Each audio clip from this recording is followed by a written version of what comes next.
2025년 4월 첫째 주입니다. 세월이 정말로 빠르다라고 생각이 들고요. 봄날이 좋습니다. 이미 벚꽃은 만개하고 이쪽 남쪽에서는 비가 오는 바람에 거의 다 떨어져 버린 그런 상황인데요.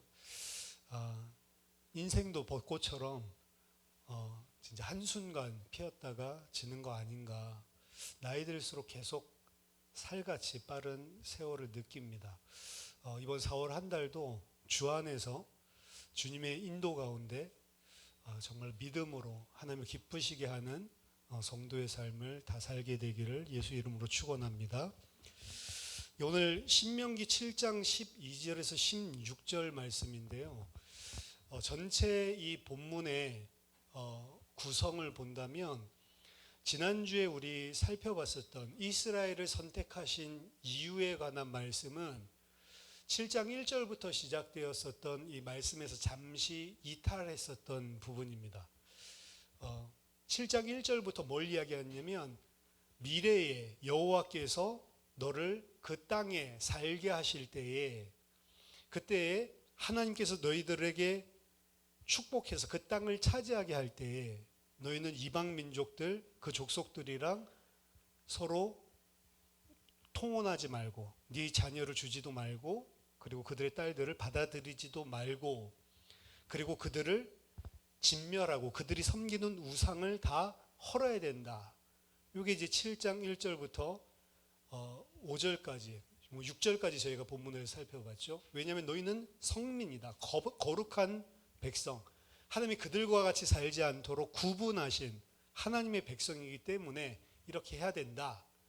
이제 7장 이제 미래의 가나안 땅에 들어가 살 일들을 이야기하다가 성민, 하나님이 거룩하게 너희들을 구별한 것은 지난주 이제 살펴봤던 거죠. 너희들이 막 대단해서가 아니고 오히려 너희가 모든 민족 중에 가장 수요가 적기 때문에 너희들이 어떤 하나님의 그 은혜를 받을 만한 가치가 있어서가 아니고 하나님이 어떻게 보면 일방적으로 베풀어 주신 그의 기쁘신 뜻에 따라 베풀어 주신 사랑 때문에 너희가 그의 백성이 되었다. 요 지난주에 살펴본 것은 그래서 미래에 관한 이스라엘 이야기를 하다가 성민이라고 하는 것이 무엇인지에 대해서 잠깐 과로로 설명하고 있던 것이고 오늘 본문에서는 다시 7장 1절에서 6절에서 이야기하던 것들을 이어받아서 오늘 12절부터 마지막 절까지 이야기를 하고 있습니다. 두 가지를 이야기하고 있는데 그 중에 첫 번째 이야기입니다.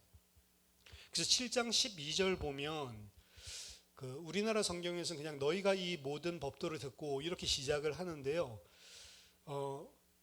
히브리어 성경에서는 브하야라고 나와 있습니다. 브하야, 하야는 비동사 같은 거거든요. 근데 이제 브하야 혹은 바예히 뭐 이런 식으로 미래형으로도 쓰이고 과거형으로도 쓰이는데 여기에서는 브하야라고 하는 것들이 뭐 번역할 수 있는 길이 없어요. 그래서 그냥 번역하지 않고 이렇게 나와 있지만 영어 성경에 보면 and it shall be that 뭐 이런 식으로 써놓고 그 다음에 모든 장면들을 이야기를 하고 있습니다. 그럼 이거 뭐 브하야 이야기를 왜 하고 있냐? 7장 1절에서 미래에 대한 이야기들을 하고 있다고 그랬죠. 그 프레임을 다시 이어받고 있는 표현입니다. 그래서 의역하자면 미래에라고 해석을 하기도 해요. 브하야 요 부분을. 그래서 미래의 이야기들을 하고 있습니다. 신명기 7장 7절에서 11절 잠시 지역적인 이야기를 하고 있다가 7장 1절에서 6절의 이야기를 받아서 다시 가나안 땅에 들어갔을 때 미래의 이야기를 오늘 본문은 이어서 재개하고 있는 것입니다. 그때에 그 미래의 때에 너희가 이 모든 법도를 듣고 지켜 행하면 내 하나님 여호와께서 내 조상들에게 맹세하신 언약을 지켜 내게 인애를 베푸실 것이라.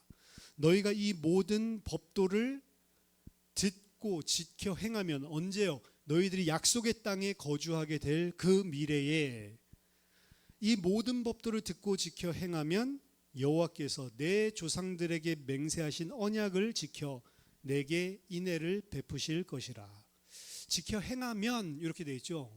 마치 if, 만약에 너희들이 이렇게 한다면 이렇게 번역이 되어 있는데, 더 정확하게는 야케프라고 돼서 영어로 치면 because예요. because. 원인을 나타내고 그 원인의 결과를 나타내는 부사절을 이끌고 있는 접속사입니다. 더 정확하게는 because보다 더 명확해요. 뭐라고 번역해야 더 정확하냐면 as a consequence of, 그 결과로.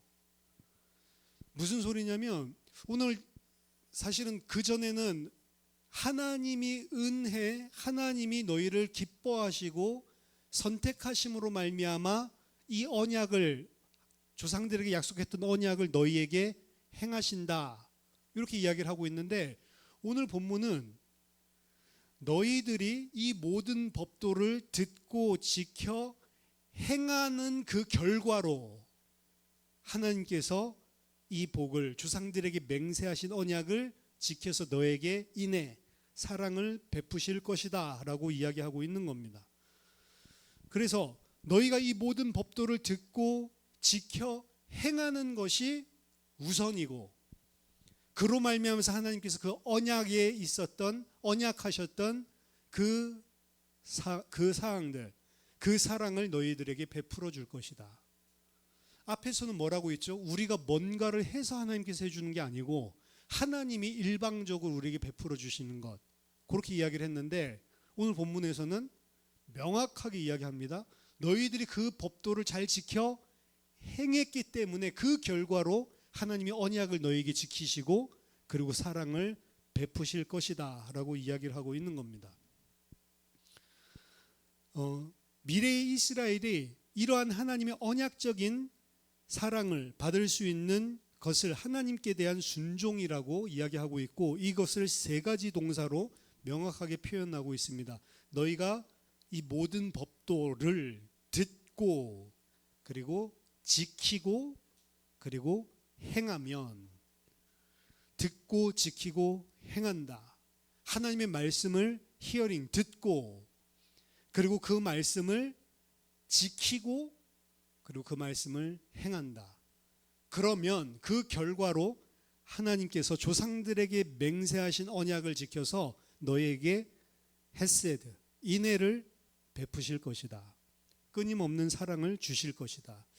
자, 이 본문이 그래서 사실은 좀 학자들이나 해석하는 사람들에게 있어서 논란거리가 될 수밖에 없었습니다. 왜냐하면 앞에서는 일방적으로 하나님이 주시고 아무런 조건이 없었잖아요. 근데 여기서는 조건부에 한해서 하나님께서 언약을 지켜 행하는 것으로 표현을 하고 있기 때문에 그렇죠. 하나님과 이스라엘 사이의 언약에 대해서 다양하게 표현을 하는데, 일견 본다면 지금 이 파트는 모순이 될 수 있다라고 생각할 수 있는 겁니다. 하나님의 언약, 하나님과 하나님 백성 사이의 언약을 구약에서 이야기할 때 이 모순적으로 보이는 두 가지를 동시에 이야기를 하고 있어요. 그리고 제 생각은 구약에서뿐만이 아니고 신약에서도 마찬가지다라고 저는 생각합니다. 변한 적이 없어요. 근데 그것이 모순적으로 보일 수 있다는 거죠. 첫 번째는 어떤 때에는 6절에서 이야기한 대로 언약과 연계된 하나님의 약속들이 무조건적이고 변개할 수 없는 것으로 표현을 하고 있기도 합니다.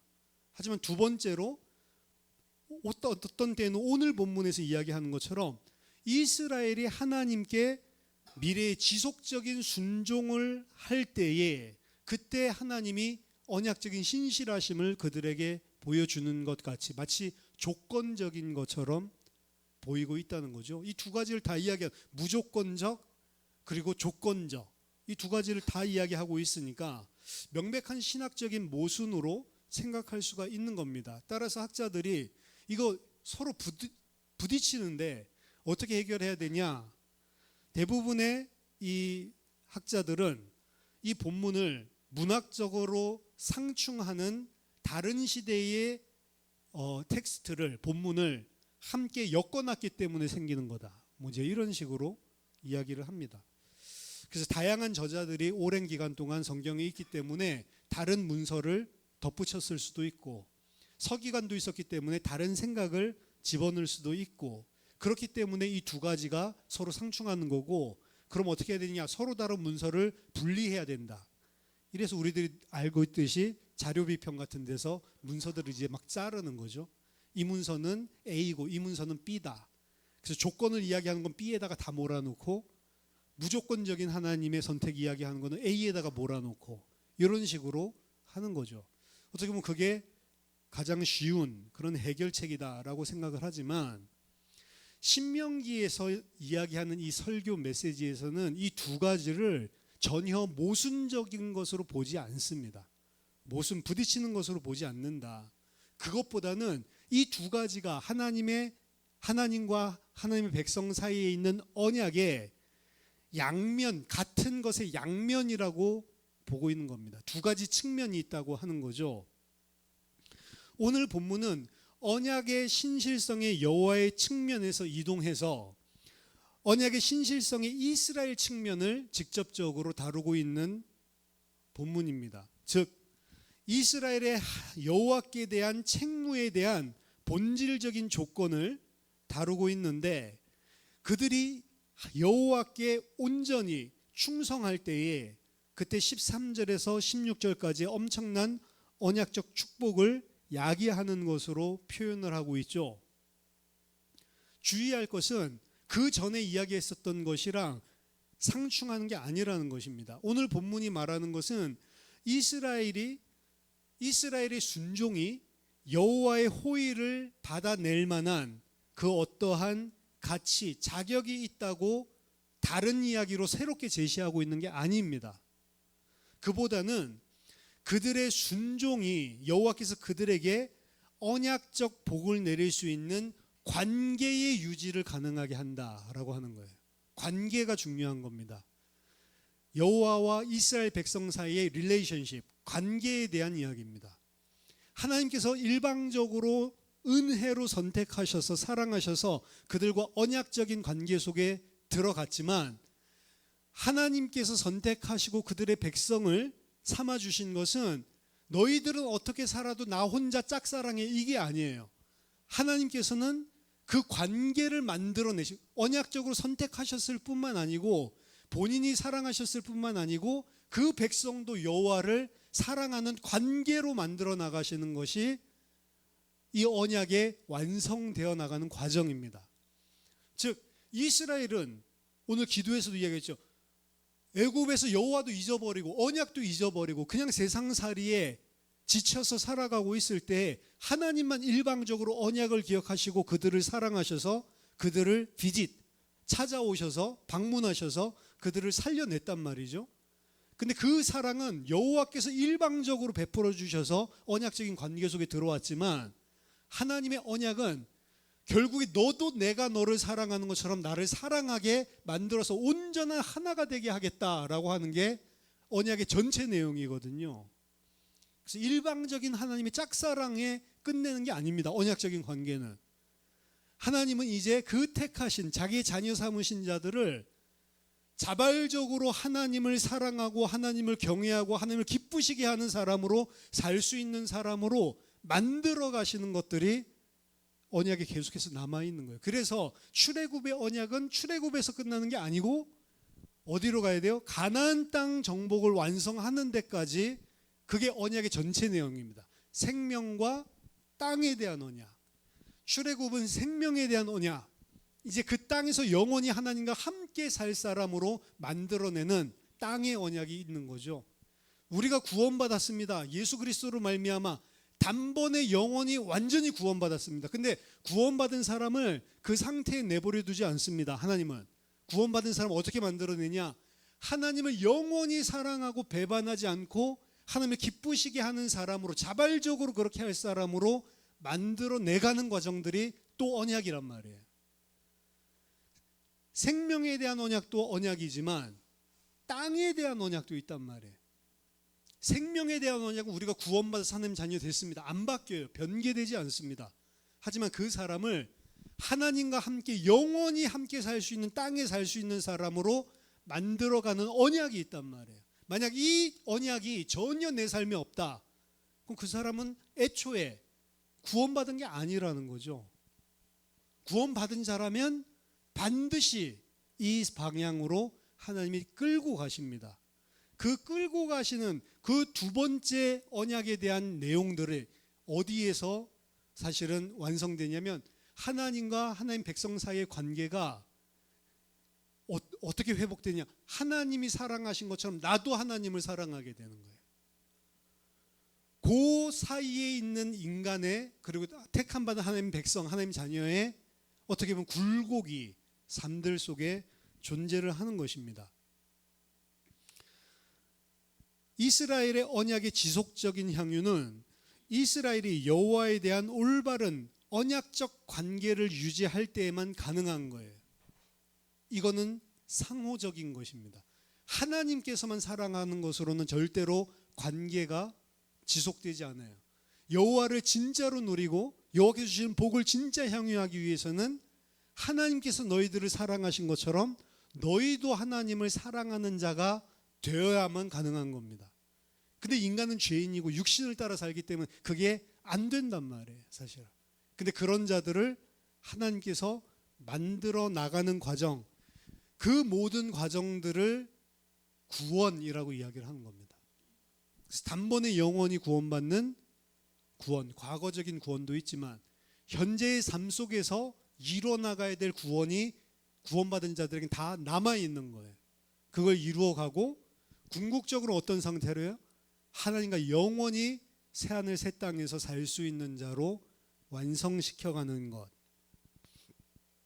그래서 오늘은 이스라엘 백성에게 미래의 그 땅에 들어갔을 때 그들이 어떤 하나님과의 관계를 지속적으로 가져야 하는지, 그리고 갖는다면 그때 하나님께서 어떠한 복을 주셔서 이스라엘 백성들로 누리게 할 것인지에 대해서 이야기를 하고 있는 겁니다. 13절에서 16절까지는 이제 하나님과 그 언약적인 관계에서 하나님의 말씀을 잘 순종해서 하나님과의 관계가 잘 유지됐을 때 하나님께서 어떤 복을 주시는지에 대한 내용들이죠. 13장 전반에 그 모든 것을 종합적으로 이야기하고 있습니다. 곧 너를 사랑하시고 복을 주사 너를 번성하게 하신다. 한마디로 종합하면 하나님께서 너를 사랑해 주시고 너를 복을 주셔서 너를 번성하게 하실 것이다. 13절 그 이후부터는 그 하나님께서 복을 주셔서 번성하게 하는 것이 무엇인지를 구체적으로 설명을 해주고 있는데요. 한 가지 짚고 넘어갈 거는 여기서 하나님이 너희들에게 바라크, 복을 준다라고 되어 있는데 히브리어 동사에는 일반형이 있고 강조형이 있어요. 그래서 일반형 동사를 칼 동사라고 이야기를 하고 일반형 동사의 그 루트, 이 세 글자 바라크, 이 세 글자를 히브리어로도 문자적으로 세 개거든요. 그 루트라고 이야기해요. 동사의 루트.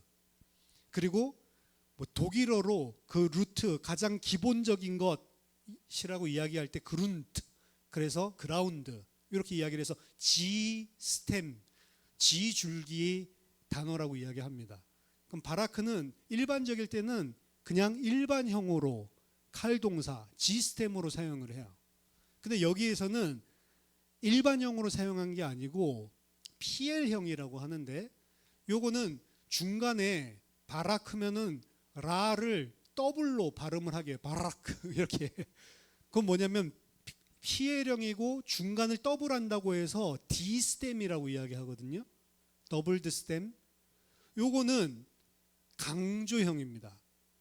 그래서 히브리어를 볼 때 칼 동사로 쓰여졌는지 PL 동사로 쓰여졌는지, 스템으로 본다면 G 스템으로 쓰여졌는지 D 스템으로 쓰여졌는지, 여기에 따라서 그 동사가 강조하는 형태가 다르다는 거죠.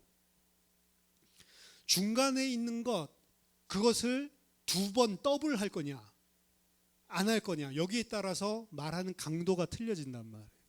여기서는 중간을 바라크, 라 이걸 두 번 이야기하는 더블 형태로 쓰인 거거든요, 말하자면. 그러면 이건 무슨 뜻이냐? 하나님이 그냥 복을 주신다고 이야기한 게 아니고요. 우리나라 표현으로 한다면 인텐시브, 집중적으로 너를 겁나게 복 줄 거다. 억수로 복 줄 거다. 이 소리예요, 사실은. 그냥 이야기하는 게 아닙니다. 너희들이 하나님을 기뻐하시도록 하나님의 말씀에 순종을 하면 하나님은 억수로 너에게 복을 내리실 거다.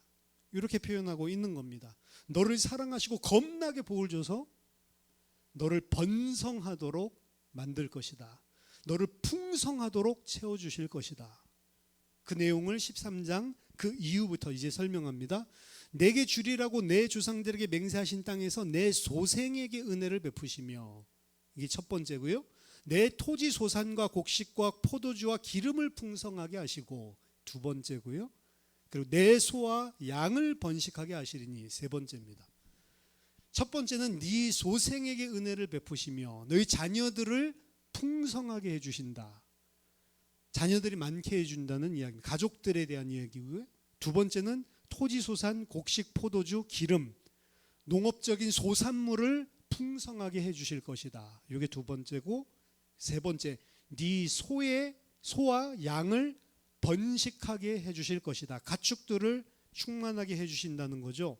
이 세 가지 분야, 가족들, 자녀들과 그리고 농업적인 풍성한 소산물, 그리고 가축들이 불어나는 것, 요 세 가지는 하나님께서 이스라엘 백성에게 약속하시는 지복, 가장 지극히 큰 복을 설명할 때 함께 항상 등장하고 있는 세 가지 내용입니다.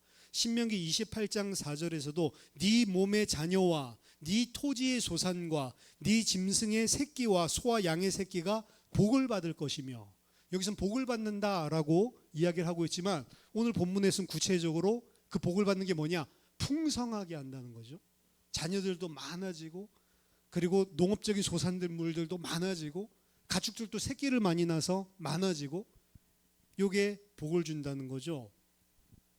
그래서 첫 번째로 태의 복을 준다. 시편 127편 3절에서 5절 보니까 보라, 자식들은 여호와의 기업이요 태의 열매는 그의 상급이로다. 젊은 자의 자식은 장사의 수중의 화살 같으니 이것이 그의 화살통에 가득한 자는 복되도다. 그들이 성문에서 그들의 원수와 담판할 때에 수치를 당하지 아니하리로다. 요즘에 뭐 한 명만 낳고 뭐 이렇게 하는데, 원래는 농업 사회에서는 많이 날수록 힘이에요, 사실은. 그리고 오늘날도 마찬가지인 것 같습니다. 많이 가지면 좋습니다. 많은 자녀들이 키울 때 힘들어 보여도 나중에는 진짜 많아 버리면 지네들끼리 서로 키우고, 그리고 나중에 가족 모임 같은 거나 무슨 경조사 일이 생겼을 때 이 가족 많은 사람들은 훨씬 힘이 있죠. 훨씬 그게 능력입니다, 어떻게 보면. 미국의 어떤 가족들, 막 다산하는 가족들 보니까 할아버지랑 그 자녀들랑 손주랑 모였는데 200 몇십 명이 모였더라고. 그러니까 이 할아버지 생신이라고 와 있는데 막 조그만 뭐 이 베이비부터 시작해가지고 막 바글바글해요. 270명이 모이려니까 집에서 못 모여요. 그럴 정도로. 그게 사실은 힘이었던 시대가, 요즘도 그래도 뭐 참 많은 집안들 보면은 서로 힘이 되고 위로가 되고 이러니까 좋지만, 과거에는 그것이 더 심했단 말이죠. 특히 불임이라고 하는 것은 우리나라도 그렇고 고대의 근동지방에서 가장 큰 문제 중에 하나였고, 고질적으로 만약 불임이면은 저거 큰 문제다라고 이야기를 하는 것이었습니다. 이스라엘의 족장들 이야기도 창세기 보니까 전부 다 이 불임의 문제들. 아브라함도 75세인데 100세 때에 낳았죠. 이삭도 40세에 결혼했는데 60세 때 낳았죠. 겨우겨우 낳은 거예요, 사실은. 그리고 야곱도 자기가 제일 좋아하는 라헬은 애를 못 낳아요. 나머지 다 낳았는데 마지막에 가서 11째, 12째 낳죠. 그 요셉이랑 뭐 베냐민인데. 그러니까 족장들의 문제도 사실은 이 불임의 문제, 이 부분이었거든요. 이스라엘 족장들 이야기를 끌고 나가는 중심 주제였고 중요한 것이었습니다. 왜냐하면 이 자궁은 생명이 시작되는 곳이고 여호와의 창조적인 역사가 일어나는 시작점이기 때문에 그렇습니다. 하나님이 복을 주시지 않으면 안 된다. 그래서 바로가 아브라함의 아내를 취했을 때 하나님이 태를 다 닫아버리고, 아비멜렉 태했을 때 하나님이 아브라함의 연고로 그의 모든 태들을 다 닫아버리고, 이런 표현이 나오거든요. 결국에 그 생명은 하나님의 손에 있는 것이다 라는 것을 분명히 하고 있습니다.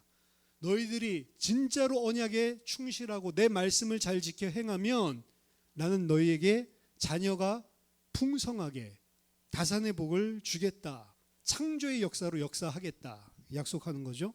두 번째, 토지의 소산과 열매가 풍성하게 하신다고 약속하십니다. 구체적으로는 여기 곡식과 포도주와 기름 이야기를 하는데요. 여기에서 뭐 곡식은 일반적으로 먹는 뭐 보리라든지 뭐 밀이라든지 그들이 뭐 일반 주식 빵으로 만들 수 있는 그런 주식 곡물을 이야기하고요.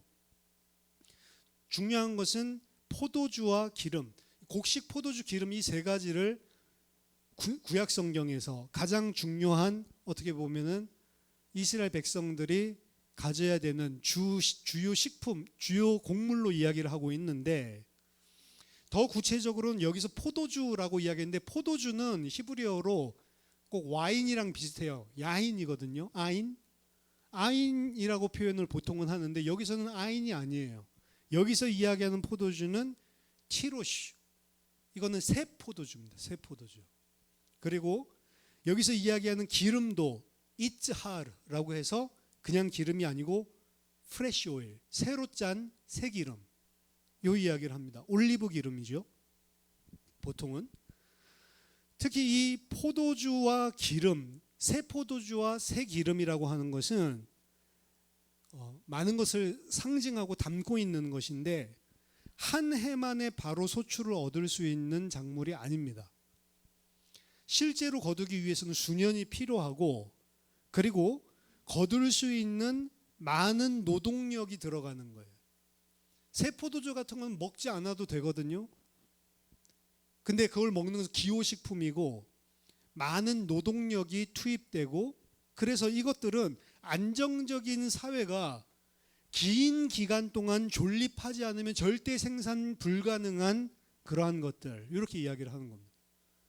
그래서 하나님께서 너희들이 내 말씀을 잘 듣고 잘 간직하고 그것을 지키면 안정적인 사회, 흔들리지 않는 그러한 복, 너희들의 토지의 소산에 풍성함으로 채워주시겠다라고 이야기를 하는 거죠. 약속의 땅에서 하나님의 백성이 살기 위해 없어서는 안 될 하나님의 언약적인 축복을 이야기할 때, 그래서 이 세 가지 작물을 이야기하는 거예요. 곡물과 새 포도주와 그리고 새 기름. 세 번째입니다. 가축들이 번성하게 하겠다. 소의 새끼들과 양의 새끼들, 고대인들이 생각할 때 소의 새끼들, 양의 새끼들, 요거는 우리나라로 치면, 지금으로 치면 돈이라고 생각하면 돼요. 가장 그들이 생각할 때의 경제 축적, 앞에 거는 먹고 사는 쪽에 좀 더 포커스가 있다면 이거는 돈, 물질적인 축복을 이야기합니다. 하나님께서 그들로 하여금 우리로 치면 경제적인 축복을 부어줄 거다, 물질적인 축복을 부어줄 거다라고 약속을 하고 있는 것입니다. 자, 이제 하나님은 이스라엘이 받을 복을 이방 민족들과 비교해서 보여줍니다. 너희들은 이러한 풍성한 복을 받을 것이고, 반대로 이방인들은 14절 15절 네가 복을 받음이 만민보다 훨씬 더하여 너희 중에 남녀와 너희의 짐승의 암수에 생육하지 못함이 없을 것이며, 여호와께서 또 모든 질병을 내게서 멀리하사 너희가 아는 애굽의 악질에 걸리지 않게 하시고 너를 미워하는 모든 자에게 걸리게 하실 것이라. 모든 민족들이 따라올 수 없을 만큼 풍성함으로 내가 복 줄 것이다. 그리고 여기 보면은 모든 질병도 너에게서 멀리하게 하는데, 그 질병을 뭘로 이야기하면 애굽에서의 악질이라고 이야기를 합니다. 고대 이집트, 현대 고고학자들도 고대 이집트를 이야기할 때 피부병의 나라라고 이야기하거든요.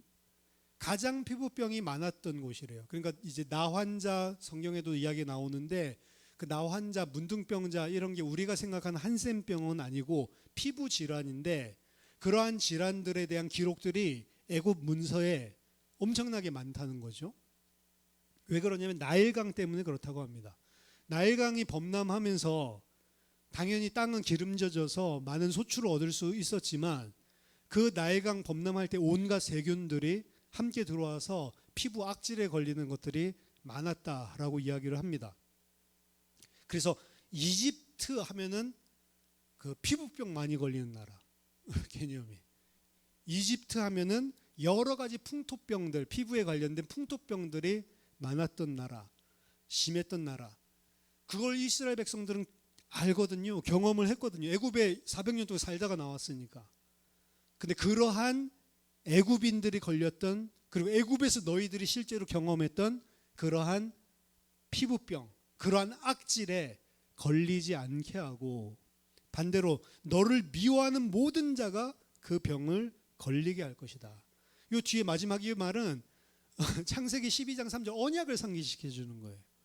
언약에서 뭐라고 했지? 너를 축복하는 자에게는 내가 복을 내리고 너를 저주하는 자에게는 내가 저주하겠다.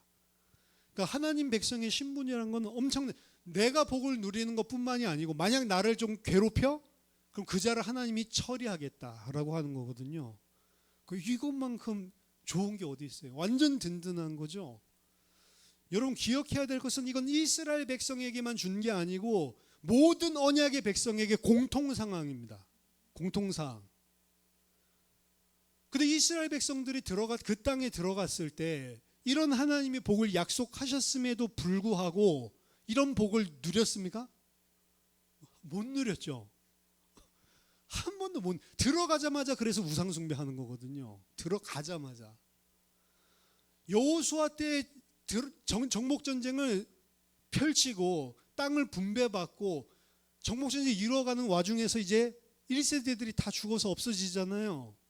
1세대들 살아있을 동안에는 어느 정도 하나님 앞에 하나님 말씀을 지키려고 했지만 그때도 온전한 순종이 아니었어요. 죽고 나서부터는 곧바로 이방신에게 무너지는 것들을 사사기에서 보여주고 있거든요. 사사기 보면 기가 막힙니다. 어떻게 들어간 땅인데 그 땅에서 오늘 미래에 일어날 일들을 사실 염려해서 이 이야기들을 하나님이 하시는 말씀인데 이게 너무 염려한 게 그냥 높아심에서 한 게 아니고 그대로 되잖아요. 염려하는 대로. 그게 나중에 쓴 거 아니냐 이런 이야기가 나올 정도로 이스라엘 백성들 죄인이 무엇인지를 아는 거예요. 들어가자마자 사실은 어떻게 보면 범죄하고 하나님 말씀에서 떠났기 때문에 어떻게 보면 하나님께서 이 복을 줄래야 줄 수가 없는 거예요. 오늘 이 말씀에 따른다면. 마지막 16절에서는 다시 한번 헤렘에 대해서 명령합니다. 내 하나님 여호와께서 내게 주신 모든 민족을, 내게 넘겨주신 모든 민족을 내 눈이 긍휼히 여기지 말고 진멸하며 그들의 신을 섬기지 말라. 그것이 내게 올무가 되리라. 진멸하라고 하신 이유는 그들에게 동화돼서 그들의 이방신을 섬길까 봐 그렇게 하는 거죠.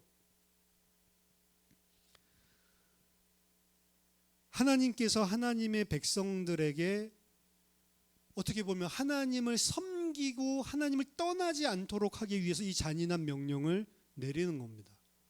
왜냐? 그들에게 쉽게 동화가 될 인간들이거든요. 그들 쳐다보면 하나님 잊어버리고 그들이랑 똑같이 행동하는 게 인간이거든요. 그럼 이거 이스라엘 백성 이야기뿐만이 아니고 우리랑도 똑같아요. 주일날 교회 왔을 때는 하나님 말씀 잘 듣고 있다가 세상 나가면 곧바로 세상 사람들처럼 생각하고 판단하고 똑같이 일하고 있거든요. 아니 세상까지도 필요 없어. 그냥 교회 밖만 나가면 말씀 확 다 날아가거든요. 근데 하나님 말씀 뭐예요? 이 말씀을 듣고 그것을 잘 간직하고 그리고 그대로 행하면 이렇게 이야기하는데 잘 들었어. 근데 교회 방문 나가면서 바로 간직했던 거 다 사라져버려. 그렇죠? 제가 옛날에 그 골프 그거를 갖다가 배우는데 막 어떻게 하라고 자세를 가르쳐 주잖아요. 머리 움직이지 말고 눈 시선 돌리지 말고 공 끝까지 쳐다보고 팔 구부리지 말고 불편해도 이대로 하라고. 좀 전에 이야기했는데 치면 또 고개 또 돌아가 있고 치면 또 고개 들고, 이거 고기에다가 뭐를 갖다가 매놔야 되나? 방금 들었는데 바로 까먹는다니까요. 그럼 저보고 닭대가리인가 이렇게 생각할 수 있지만 여러분도 처음 배우면 똑같다니까요. 근데 이스라엘 백성도 똑같아요. 들을 때 실컷 듣고 우리가 주의 뜻대로 행하겠습니다. 근데 나가면 장막 돌아가면 막바로 잊어버려요. 그게 인간이에요. 우리들이 가지고 있는 체질, 내가 가지고 있는 생각, 사상, 이게 세상 것인데 이게 하나님 말씀으로 물들기 전까지 오랜 시간이 사실은 필요한 겁니다. 그래서 말씀 듣고 하나님에 대한 것도 약간 부딪혀가지고 믿음 생기면 염려 근심 안 하다가 또 그거 놓쳐버리고 또 염려하고 근심하고 이게 계속 반복되거든요. 우리의 삶들 속에. 더더군다나 그런 인간들만 내 주변에 있어. 그럼 금방 동화됩니다. 그렇죠? 그 친구 잘 만나야 된다라고 이야기를 하는 게 그런 거예요. 그리고 평상시에 내가 하나님의 말씀으로 믿음으로 같이 도전받고 그리고 그 믿음으로 어떻게 보면 나에게 힘을 줄 수 있는 사람, 또 내가 힘을 줄 수 있는 사람, 이런 관계가 많이 있는 사람 복되는 것입니다. 그게 없으면 어떻게 돼요? 우리는 그냥 다 잊어버리고 다 날려버리고, 염려하는 사람 옆에는 같이 염려하고, 부정적인 이야기하는 사람이 있으면 같이 부정적인 이야기하고, 불평하는 사람이 같이 불평하고, 근데 반대로 감사하는 사람이 있으면 나도 영향을 감사하게 되고, 그리고 하나님의 뜻대로 하나님께 주신 은혜다, 이 성령으로 충만한 사람 옆에 있으면 나도 영향을 받게 되는 거예요. 그렇죠? 그래서 일반적으로 예수를 처음 믿으면 하나님이 어떻게 인도하시냐면은 주변에 있었던 그 좋았던 세상의 사람들이나 친구들을 정리하게 만들어요.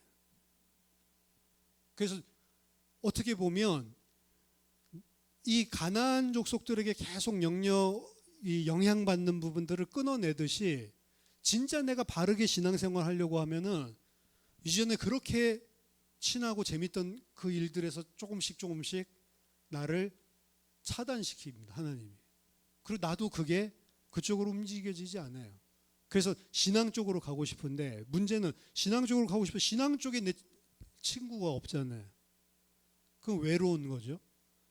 그러니까 그 안에서 교회 안에서 성도들 간의 교제가 그래서 필요합니다. 그리고 함께 영향을 주고 선순환 속으로 들어가는 게 필요한 거죠. 하나님께서 진멸하라고 하신 것은 하나님 잔인해서가 아니고 그들 이스라엘 백성의 죄성 때문입니다. 그들에게 동화되지 말라고 하는 거죠. 여기서 중요한 것은 오늘 본문의 소의 새끼들, 양의 새끼들이라고 하는 표현이 있죠. 이 표현이 되게 특이한 표현이에요. 성경에 소의 새끼들이라고 여기 셰게르라고 하는 단어를 쓰는데 이 표현은 구약 성경에 5번밖에 안 나오고요. 그 중에 4번이 신명기에서 나오는데 다 오늘 이 이야기의 배경과 똑같은 문맥 속에서 등장을 합니다. 그리고 양의 새끼들이라고 하는 것은 아슈테렛이라고 하는 단어인데 이 아슈테렛은 성경 전체에서 4번 나오는데 신명기에서만 4번 나와요. 그러니까 둘 다 합쳐서 총 9번 나오는데 이 표현들 중에 8번이 신명기에서만 나오고 성경 전체에서 9번밖에 안 나와. 양의 새끼들, 소의 새끼들 이런 거 많이 나오잖아요. 근데 이 단어는 일반적으로 성경에서 사용하는 단어 자체가 아니라는 거죠. 그러니까 되게 특이한 표현인데 이 셰게르, 아스테레트 요거는요. 고대 근동 지방의 문헌에 따르면 이방인들이 섬기던 신의 이름이에요. 셰게르라고 하는 신 똑같은 이름이 있고요. 아슈테레트는 아슈타르테 같은 뿌리를 가지고 있는 건데 영어 성경 우리 개역개정에서 아스다롯이라고 하는 이방 여신이 있죠. 셰게르는 잘 알려지지 않은 좀 작은 달의 신입니다. 문갓 달의 신이고 아스타르테는 아스다롯 너무나 성경에서 잘 알려지는 번성의 신이에요. 이 번영케 해주고 퍼틸러티 많은 생산하게 해주고 이렇게 하는 여신이 아스다롯입니다. 더 나아가서 아까 전에 이야기했던 곡식을 여기 다간이라고 하는 단어를 사용했는데 이 다간 또한 다곤신 있죠. 다곤신 같은 것이고요. 새 포도주 아까 전에 그냥 포도주가 아니고 새 포도주다라고 이야기를 했잖아요. 이것도 티로시인데 이것도 티로시도 다랏이라고 하는 신의 이름이에요. 이 네 가지가 사실은 신의 이름들로 등장을 하고 있는 것입니다. 그러니까 이방인들은 지금 하나님께서 주시고자 하시는 이 풍성한 축복들, 양의 새끼들, 소의 새끼들, 그리고 곡식, 새 포도주, 그것을 지금 여기서 사용하고 있는 이 단어 그대로 신의 이름으로 치환을 해서 그것을 신으로 섬기고 있는 거예요. 성경에서는 그게 신이 아니고 하나님께서 하나님의 백성에게 주시는 복이라고 이야기를 하고 있는 거고, 이방인들은 그것을 신이라고 섬기고 있는 거예요.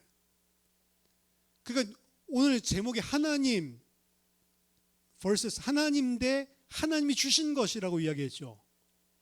이방인들은 하나님을 섬기는 게 아니고 참신을 섬기는 게 아니고 하나님으로 말미암아 하나님이 주신 것을 섬기고 있단 말입니다. 그걸 보고 우상 숭배라고 이야기하는 거예요. 자, 오늘 본문에서 우리가 세 가지 정도 정리를 하자면, 먼저 첫 번째, 하나님께서 이스라엘 백성에게 원하시는 게 있습니다. 오늘 이야기하는 내용과 하나님이 무조건적으로 선택했다는 게 상충하는 이야기가 아니에요. 하나님께서 하나님의 백성을 일방적으로 택하시고 사랑하셔서 구원하신 것, 근데 하나님께서 그 구원한 그의 백성에게 원하시는 것은 하나님이 그들을 사랑하듯이 그들도 하나님을 사랑하기를 원하는 거예요. 그러기 때문에 이스라엘 백성 또한 그 하나님의 사랑을 깨닫고 그 하나님을 사랑해서 그 하나님을 기쁘시게 하는 일을 행하는 언약의 백성으로 세워져야 되는 겁니다. 그게 구원이에요, 사실은. 그래서 구원받았는데 강도 같은 자를 그냥 어떻게 보면 완전 죄인을 그냥 구원했으니까 그냥 무료 급행열차로 천국 데려다 놓고 그냥 살게 하시는 게 아니고, 구원받은 자를 하나님과 함께 살 수 있는 서로 상호간에 사랑하고 서로 뗄래야 뗄릴 수 없는 관계로 회복시키고 그러고 그 땅으로 데려가시는 거라. 그래서 양방 상호적인 이야기들도 이 언약 이야기 속에 포함되어 있는 것입니다. 처음에 구원받은 우리가 그게 안 돼요. 그런데 하나님께서는 우리를 계속 인도해 주십니다. 두 번째, 그럼 그 인도하시는 과정 속에서 일어나는 일이 뭐냐? 하나님이 우리에게 허락하는 시험입니다. 신명기 7장 22절 보니까 여기 진멸하라고 이야기를 했는데, 하나님께서 그 이민족들을 너 앞에서 조금씩 쫓아내신다라고 이야기했죠. 우리가 살펴봤었죠. 그 이유는 그들을 급히 멸하면 땅이 황폐해질까 봐. 그래서 그 이민족들을 조금씩 단계적으로 점진적으로 몰아낼 것이다 라고 이야기를 했죠. 사사기 3장 1절에서 6절 보니까 그들을 또 남겨놓으신 이유가 그냥 땅이 황폐하게 되지 않는 것, 신명기 7장에서 그 이야기를 하고 있고, 사사기 3장에서는 다른 이유입니다. 여호와께서 가나안의 모든 전쟁들을 알지 못한 이스라엘을 시험하려 하시며 이스라엘 자손의 세대 중에 아직 전쟁을 알지 못하는 자들에게 그것을 가르쳐 알게 하려 하사 남겨두신 이방 민족들은 블레셋의 5 군주들과 모든 가나안 족속과 시돈 족속과 바알 헤르몬 산에서부터 하맛 입구까지 레바논 산에 거주하는 히위 족속이라. 남겨두신 이 이방 민족들로 이스라엘을 시험하사 여호와께서 모세를 통하여 그들의 조상들에게 이르신 명령들을 순종하는지 알고자 하더라. 그러므로 이스라엘 자손은 가나안 족속과 헷 족속과 아모리 족속과 브리스 족속과 히위 족속과 여부스 족속 가운데서 거주하면서 그들의 딸들을 맞아 아내로 삼으며 자기 딸들을 그들의 아들들에게 주고 또 그들의 신들을 섬겼더라. 자, 뒤에 이야기 사사기 3장 5절 6절은 정확하게 오늘 신명기에서 하지 말라고 한 짓을 그대로 하는 거예요. 그들의 딸들을 맞아서 아내로 삼고 자기의 딸들을 줘서 그들의 아내로 삼고 통혼을 하고요. 그리고 그들의 신들을 섬겼더라. 하나님이 잘 섬기는지 섬기지 않는지, 진짜 하나님을 사랑하는지 사랑하지 않는지 리트머스 페이퍼로, 시험지로 그 이방인들을 남겨두신 것. 복합적인 이유가 있는 거죠. 하나님께서 시험을 그들을 통해서 하신다. 사실 하나님은 아십니다. 그들이 어떤 상태인지. 그들로 하여금 깨닫게 만들어주는 거예요. 그리고 그들로 하여금 넘어졌을 때 다시 여호와께 부르짖어서 여호와께 돌아오는 것을 경험하면서 점진적으로 성장하게 만들어주는 겁니다. 하나님의 백성이 한꺼번에 사실 구원받고 딱 서면 이런 과정이 필요가 없을 건데, 하나님께서 구원은 받았지만 아직 인간이 안 됐다는 걸 아는 거예요. 태어났지만 아직 베이비는 신생아는 인간 노릇 못합니다. 성장해야 되죠. 마찬가지인 거예요. 근데 그 성장하는 과정들 속에 하나님께서 그들로 하여금 스스로 깨닫게 하고 돌아오게 하고 이 과정들을 반복하면서 여호와를 경험하면서 성장하게 만들려고 두신 사람들, 그 사람들이 이방 민족들이다라고 이야기를 하는 겁니다. 그래서 어떻게 보면 이스라엘 백성 처음부터 실패했기 때문에 이거 말할 수는 없지만, 이스라엘 백성들이 불신자 이방 민족들이랑 같이 살면서 여기서는 분명히 그 모든 이민족들보다, 이 땅의 민족들보다 너희들을 훨씬 더 복을 줄 거다, 뛰어난 복을 줄 거다라고 했는데, 실제로 그들이 경험한 삶은 훨씬 더 많은 복을 주는 게 아니고 이방신 섬기는 사람들이 더 풍성한 소출을 얻고 잘 되게 하는 것들을 보게 한단 말이에요. 그럼 이제 흔들리죠. 하나님 말씀 잘 간직하라고 하는데 이씨 뭐 쓰레기 같은 말씀, 잘 되지도 않네. 그럼 뭐 따라가요? 똑같이 아스다로 따라가고 뭐 다곤신 따라가고 무너지는 거죠. 이 과정들, 그럼 곧 쫓아가면 어떻게 됩니까? 쫓아가면 잘 되는 게 아니고 이방 민족이 일어나 가지고 전쟁이 터지고 그들을 포로로 속국으로 억압을 한단 말이에요. 그럼 그때서야 그들이 섬기는 신들 버리고 여호와께 부르짖기 시작을 하는 거죠. 그럼 하나님이 사사를 보내서 구원해주고 구원자를 보내서 구원해주고, 구원받으면 또 어떻게 해요? 또 보니까 또 이방신 섬기면 잘 되고 또 섬기면 또 같은 일들이 계속 반복되는 거예요. 그 반복되는 과정들 속에 이스라엘 백성에게 뭘 기대하셨냐? 성장하기를 기대하셨는데, 사사기를 보면 반복되는 과정 속에 성장하기는커녕 사사들도 점점 타락하는 거예요. 마지막 사사가 삼손이거든. 삼손 사사 같지도 않아요. 맨날 술 퍼마시고 파티 다니고 이방 창녀한테 빠져가지고 막 결혼하고, 그렇죠? 그러니까 어떻게 보면 이 사람이 사사야 뭐야 이런 생각이 든. 사사들 계속 가장 처음에 나왔던 온니엘이죠. 온니엘 사사 빼고는 전부 다 흠결들이 다 있어요.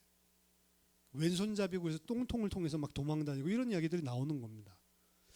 그러니까 하나님이 하나님의 백성으로 세우시기 위해서 우리들이 기억할 것은, 우리들에게 이 땅에 살면서 굴곡, 시험, 어려운 일들이 존재한다는 겁니다.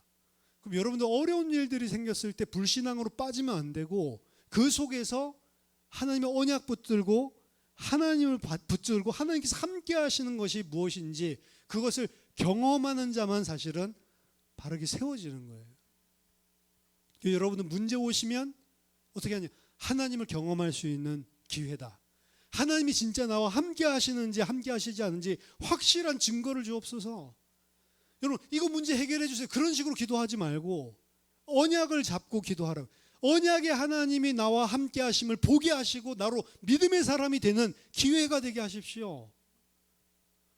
틀림없이 그렇게 기도하면 여러분 경험하게 되어 있습니다. 하나님 나쁜 하나님이 아니에요. 우리에게 문제와 사건을 통해 뭘 원하냐? 나를 더 사랑하는 자로 세우기를 원하신단 말이에요. 상호간에 사랑하는 자. 오늘 주신 말씀은 이스라엘 백성에게 주신 말씀은 세 번째, 교회에게 주시는 말씀입니다. 우리 우상 숭배 안 하는데요. 아니요, 우상 숭배합니다. 그들이 섬겼던 것이 뭐라고요? 셰게르, 아슈테레트, 다간, 티로시. 그들이 섬겼던 것이 소의 새끼들, 양의 새끼들, 곡물, 새 포도주였단 말이에요. 오늘날의 기독교인들도 물질을 갖다가 섬기고 의지하고, 그럼 똑같은 겁니다. 이 말은 우리가 아스다롯을 섬기지는 않죠. 근데 물질을 섬길 수 있단 말이에요. 물질, 돈. 한마디로 말하면 돈입니다. 뭐 물질. 자동차 주세요, 집 주세요. 필요 없어. 그냥 돈만 있으면 돼. 맞죠? 여러 가지 뭐 이야기를 하지만 결국에는 뭐니 해도 머니다. 그 94%가 머니 문제라잖아요. 돈으로 해결할 수 없는 인간적인 갈등, 가정의 문제, 그리고 또 건강의 문제 있을 수 있지만 대부분의 가정 문제도 어디서 오냐면 돈 때문에 와요. 그것도. 그러니까 가정이 막 힘들고 싸우고 이런 집안은 항상 뭐 가지고 싸우냐? 자녀들 돈 가지고 막 싸우고 이런 것들을 보면서 자라는 거거든요. 그러니까 굉장히 지대한 문제가 돈이고 예수님도 이것을 인간들이 가지고 있는 우상의 가장 핵심으로 본질로 이야기를 합니다. 한 사람이 두 주인을 섬기지 못할 것이니 혹 이를 미워하며 저를 사랑하거나 혹 이를 중히 여기고 저를 경히 여김이라. 너희가 하나님과 재물을 겸하여 섬기지 못하느니라. 이 말은 무슨 말이냐면 너희들이 하나님을 섬긴다고 하면서 재물도 섬기고 있구나 이 소리거든요. 근데 그렇게 둘 다 섬기는 법은 없다라고 이야기를 합니다. 그러므로 너희에게 내가 말하노니 목숨을 위해 무엇을 먹을까 무엇을 마실까 몸을 위하여 무엇을 입을까 염려하지 말라. 목숨이 음식보다 중하지 아니하며 몸이 의복보다 중하지 아니하냐. 사람은 목숨 때문에 먹을 거 입을 거 걱정하는데 먹을 거 입을 거 그거보다 더 중요한 건 목숨 아니야? 먹을 거 입을 것 마실 것을 몸 때문에 막 이거에 불안해하고 사는데 그거 필요한 이유 몸 때문 아니야? 돈을 많이 벌어도 목숨과 몸은 그것들이 지켜주는 게 아니고 하나님이 지켜주는 건데 너 그거 모르냐? 이 소리거든요. 많은 거 얻었는데 목숨 불러가시면 어떻게 할 거예요? 많은 거 모았는데 건강 뺏어가시면 어떻게 할 거예요? 목숨과 건강, 몸은 하나님이 주시는 거지 그런 의복들이 먹을 것이 마실 것이 주는 게 아니다라고 하는 겁니다. 그래서 그 참 이상한 일인데 보통은 그 소다, 사이다 같은 거 먹으면 안 좋잖아요. 탄산에다가 설탕 덩어리에다가 그렇죠? 근데 맨날 사이다만 먹는 할머니 뭐 이런 거 TV에 나와요. 그분 주식이 사이다야. 이게 제일 맛있대 세상에. 하루에 막 7병씩 마세요. 할머니. 근데 89세인데 정정해. 오히려 막 채식을 해야 된다 이런 사람 더 빨리 친구들 다 죽고 자기는 산대. 왜? 맛있는 거 행복하게 마시니까 이러면서 난 죽을 때까지 사이다만 마실 거라고. 말이 돼요? 몸과 생명은 누가 하나님이 주관하는 거다. 그렇죠? 막 드시기 바랍니다. 이 소리는 아니지만 그것 때문에 너무 막 이렇게 하지 마. 그것 때문에 스트레스 받아가지고 오히려 건강을 상할 수가 있다. 그래서 치링데이가 있듯이 그냥 편하게 먹을 때도 먹으시면 됩니다. 이거 먹었어 난 죽이려냐 막 이러지 말고 그냥 이것도 하나님이 역사하시면 건강이 된다. 오늘 하루 하나님 감사합니다. 그럼 먹으면 돼요. 감사함으로 받으면 버릴 것이 없다. 공중의 새를 봐라. 심지도 않고 거두지도 않고 창고에 모아들이지도 아니하되 너희의 하늘 아버지께서 기르시나니 너희는 이것들보다 귀하지 아니하냐. 너희 중에 누가 염려함으로 그 키를 한 자라도 더할 수 있겠느냐. 또 너희가 어찌 의복을 위하여 염려하느냐. 들의 백합화가 어떻게 자라는가 생각하여 보라. 수고도 아니하고 길쌈도 아니하노니라. 그러나 내가 너희에게 말하노니 솔로몬의 모든 영광으로도 입은 것이 이 꽃 하나만 갖지 못하였느니라. 오늘 있다가 내일 아궁이에 던진 들풀도 하나님이 이렇게 입히시거든. 하물며 너희일까 보냐 믿음이 적은 자들아. 그러므로 염려하여 얘기를 무엇을 먹을까 무엇을 마실까 무엇을 입을까 하지 말라. 이는 다 이방인들이 구하는 것이라. 너희 하늘 아버지께서는 이 모든 것이 너희에게 있어야 할 줄을 아시느니라. 불신자는 아스다롯을 다곤을 섬길 수밖에 없어요. 그렇죠? 그리고 그 섬김을 통해서 자신들이 얻어낼 수 있다라고 생각을 하는 겁니다. 근데 하나님의 백성은 다르다는 거예요. 하나님의 백성은 이방인들이 섬기고 있는 만몬, 재물, 물질 그걸 섬기지 않습니다. 왜냐하면 그 물질 때문에 내가 살고 내가 건강하고 내가 잘 살 수 있다라고 생각을 안 해요. 근본이.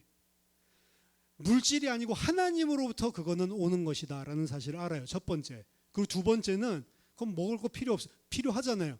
내게 있어야 할 것을 아버지가 다 아시느니라 이 사실을 믿어요. 그래서 우리가 죽을 것 같은 시간이 과거에 있었는지 몰라도 그것 때문에 안 죽었고 살았잖아요, 지금.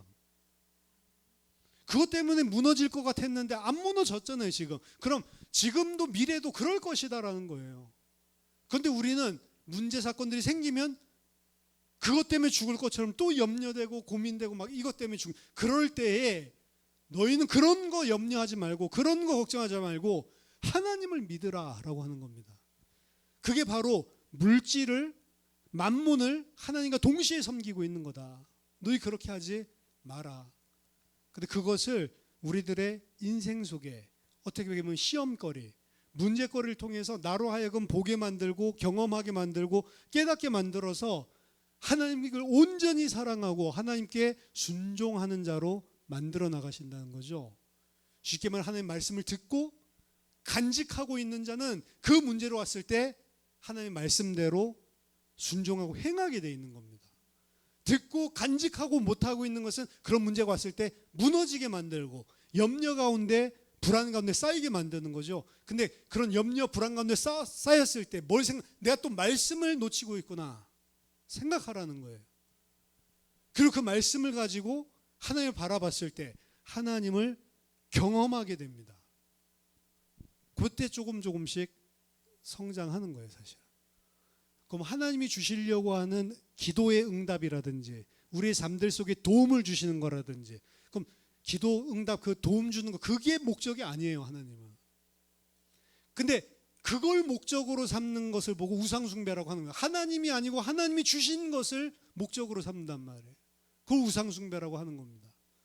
나중에는 어디까지 하나님께서 이걸 나가게 만드냐? 이거 안 주고 이 문제 해결 안 해주는데도 나는 그거랑 상관없이 하나님 사랑합니다. 하나님 기뻐하시는 뜻을 사실 거기까지 세우는 거예요, 하나님이. 뭐냐면 전적인 믿음이죠. 전적인 순종. 그게 성경에서 이야기하고 교회 역사에서 이야기하는 한마디로 하면 순교라고 하는 겁니다. 나 자신을 다 포기하고 하나님께서 아무런 구원의 손을 안 내미는 것 같아도 하나님을 전적으로 사랑하고 믿는 자로. 그래서 하나님 배신하지 않는 거죠. 폴리갑이라고 하는 그 교부, 속사도라고 하죠. 사도의 제자예요. 폴리갑이라고도 그런. 폴리갑 순교하는 장면 보면 80이 넘은 노인네예요. 끌고 와서 이 사람 한 명이 돌았으면 전향하며 많은 성도들에게 야 폴리갑도 했는데 영향을 주니까 그러니까 계속해서 이방신에 절하라는 거예요. 로마 황제에게 절하라는 겁니다. 근데 안 하죠. 그러니까 잡아와서 화영장에서 불태우려고 그러죠. 불태울 때 타고 막 괴로우니까 막 뛰어다니고 이럴 수 있으니까 묶어둔단 말이에요. 묶으려고 하니까 폴리갑이 하지 마라. 나 안 도망갈 거니까 그냥 묶지 마라. 이렇게 이야기를 하죠. 한 번 더 기회를 주겠다 하겠냐 했더니 폴리갑이 이야기합니다. 내가 지금 일평생을 두고 나를 한 번도 배신하신 적이 내 주님이 없는데 내가 지금 그 나를 일평생 믿어주고 나를 붙들어 주신 한 번도 배반한 적이 없는 그 주님을 나보고 배반하라는 거냐? 난 그럴 수 없다. 묶을 필요도 없다. 거기서 그냥 화형을 행하죠. 폴리갑 그대로 그 자리에서 하나님 찬양하고 하나님 기뻐하고 예배드리다가 돌아가십니다. 그 오늘 구약성경에서 이야기한 거랑 다르잖아요. 하나님 지켜줘야지. 안 하죠.